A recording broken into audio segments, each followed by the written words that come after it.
스바냐 선지자는 왕족 출신입니다. 스바냐 1장에 보면 스바냐는 히스기야의 현손이라 말씀했습니다. 그래서 스바냐를 읽고 묵상할 때 스바냐가 왕족 출신 선지자라는 것을 생각하면 더욱더 은혜가 되는 것 같습니다.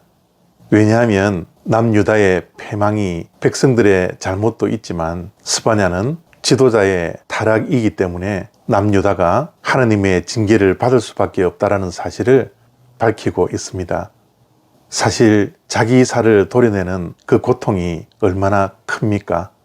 그러나 스바냐는 자신이 왕족 출신, 다시 말씀드리면 지도자임에도 불구하고 영적 지도자들의 잘못을 드러내고 있는 것이 정말 은혜스럽지 않습니까? 예수님께서도 자기 자신을 부인하고 십자가를 지고 나를 따르라고 말씀해 주셨습니다. 자기를 부인하는 것은 자기 살을 도려내는 아픔과 고통이 뒤따르는 것이지요. 스바냐 3장 3절과 4절 말씀입니다. 그 가운데 방백들은 부르짖는 사자요, 그의 재판장들은 이튿날까지 남겨두는 것이 없는 저녁 일이요, 그의 선지자들은 경솔하고 간사한 사람들이요, 그의 제사장들은 성소를 더럽히고 율법을 범하였도다.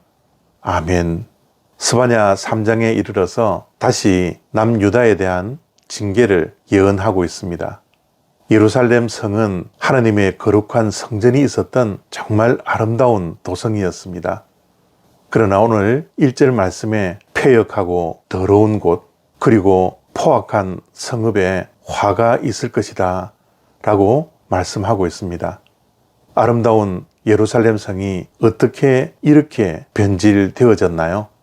그 원인을 스바냐 선지자는 지도자 때문이라 말씀합니다. 방백들은 부르짖는 사자들이라는 겁니다. 지도자들이 큰 소리만 치고 섬기지 않고 하나님께 겸손하게 무릎 꿇지 않고 사람들 앞에서 큰 소리만 친다라는 것이죠. 또한 재판장들은 저녁 일이라 말씀을 합니다. 저녁에 배가 고파 약한 동물들을 습격하고 먹이를 위해서 쫓아다니는 굶주린 일일을 생각해 보십시오. 공의롭게 억울한 자들의 삶을 감싸주고 보호해 주어야 할 재판장들이 그들의 이익을 위해서, 그들의 먹이를 위해서 살아가는 부당한 모습을 스바냐 선지자는 고발하고 있는 것입니다. 그뿐만 아니라 영적 지도자들의 모습은 어떠한가요? 선지자들은 경솔하고 간사했습니다. 제사장들은 성소를 더럽히고 율법을 지키지 않았습니다. 한마디로 말씀드리면 지도자들이 솔선수범하지 않았던 것이죠. 우리가 너무나 잘 알다시피 지도자들은 솔선수범할 때 존경을 받습니다. 솔선수범이라는 것은 나보다는 공동체의 이익이 먼저 이루어져야 합니다. 그래서 자기 자신을 희생하고 자기 자신의 살을 깎는 고통이 있다 할지라도 공동체가 우선되는 것이 솔선수범하는 지도자이지 않습니까? 말보다는 행동이 앞서는 것이 솔선수범하는 지도자의 모습이어야 합니다. 소크라테스가 사형 선고를 받고 그의 제자들에게 이렇게 말을 했다고 합니다.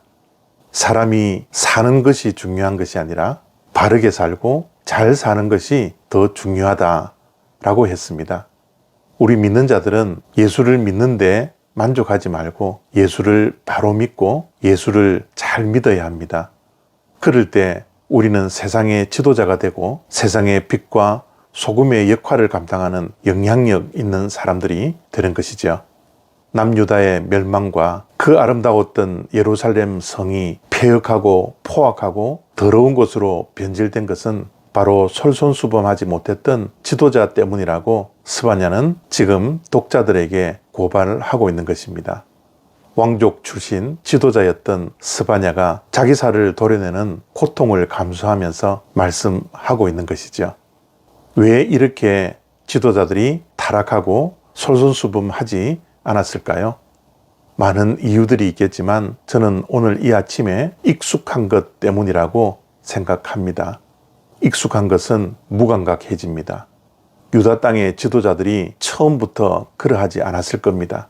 솔선수범하지 않는 것들이 익숙해지자, 무감각해지자 하나님의 징계를 받을 수밖에 없을 지경까지 가게 되었던 것이죠. 우리는 죄에 익숙해져서는 안 됩니다. 우리의 잘못된 습관에 익숙해져서는 안 됩니다.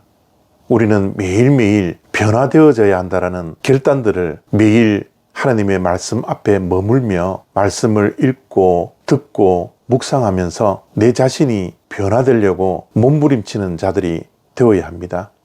내 살을 깎아내는 고통이 뒤따른다 할지라도 자기 자신을 부인하고 십자가를 지고 예수님을 쫓을 수 있는, 예수님을 잘 믿는 자들이 되어야 합니다. 오늘도 우리에게 영적으로 무감각해져 있는 것이 무엇인지, 그리고 잘못된 익숙함에 머물러 있는 것은 무엇인지를 깊이 생각하고 자기 자신을 성찰할 수 있는 하나님의 자녀들이 다 되어지기를 바랍니다. 감사합니다.